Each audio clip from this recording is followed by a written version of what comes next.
మహానాడు కడపలో జరిగే సందర్భంగా ఇక్కడంతా కూడా అంటే ఇది కొంచెం ఈ మండలం దగ్గర కాబట్టి ఇక్కడి నుంచే భారీ ఎత్తున ఆ తర్వాత జన సమీకరణ ఇవన్నీ చేయాలనే ఉద్దేశంతో మా స్థానిక నాయకత్వం, మా మండల శాఖ అధ్యక్షులు, మా లీడర్స్తో అందరూ ఎవరెవరికి ఏమేమి కావాలి అంటే మేము కొన్ని ఆర్టీసీ బస్సులను కూడా అమౌంట్ పే చేసి వాళ్ళకు కూడా సౌకర్యం కల్పించాము. అందులో భాగంగా ఇక్కడికి వచ్చాము.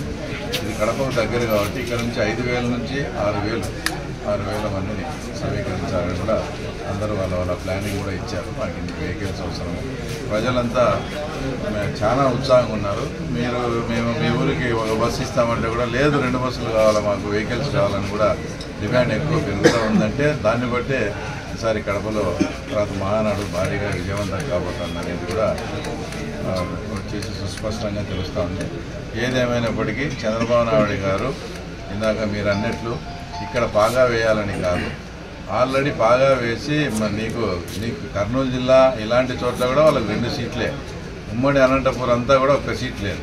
అలాంటి వాతావరణం, అంతటి మహత్తరమైన గెలుపు వచ్చింది కాబట్టి ఆ ప్రాంతం ప్రజలకు కృతజ్ఞతగా అక్కడే మహానాడు పెట్టాలనే ఉద్దేశంతో చంద్రబాబు నాయుడు గారు చాలా ప్రతిష్టాత్మకంగా ఇక్కడ పెట్టడం, జిల్లా వాసులంతా కూడా దానికి సహకరించడం, జిల్లా వాసులు ప్లస్ కార్యకర్తలతో పాటు కామన్ పీపుల్ కూడా తప్పకుండా కడపలో ఒక పండగ మాదిరి మహానాడు జరుగుతుంది, మేము కూడా రావాలి, చూడాలి, మొత్తం అంతా కూడా మొత్తం తెలుగుదేశం నాయకులంతా కూడా ఒకటే చోట ఒకటే వేదికగా ఉంటారు, అందరినీ మేము చూడాలి, రావాలనే ఉత్సాహంతో ఉన్నారు. కాబట్టి తప్పకుండా ఈ కార్యక్రమం విజయవంతం అవుతుంది, విజయవంతం చేస్తారని కూడా మా కాన్స్టిట్యూన్సీ నాయకులందరినీ కూడా కోరుతాం.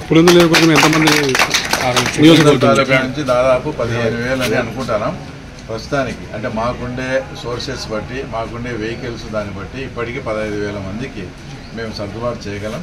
కానీ ఇప్పుడు ఈ మండలానికి వస్తే ఇక్కడే ఇంకా ఎక్కువ వెహికల్స్, ఈ డిమాండ్స్ అంతా ఉన్నాయి కాబట్టి అవన్నీ బేరీ చేసుకుంటే రేపు దాదాపు 17,000-18,000 నుంచి 20,000 ఖర్చు కావచ్చని మేము అనుకుంటున్నాం.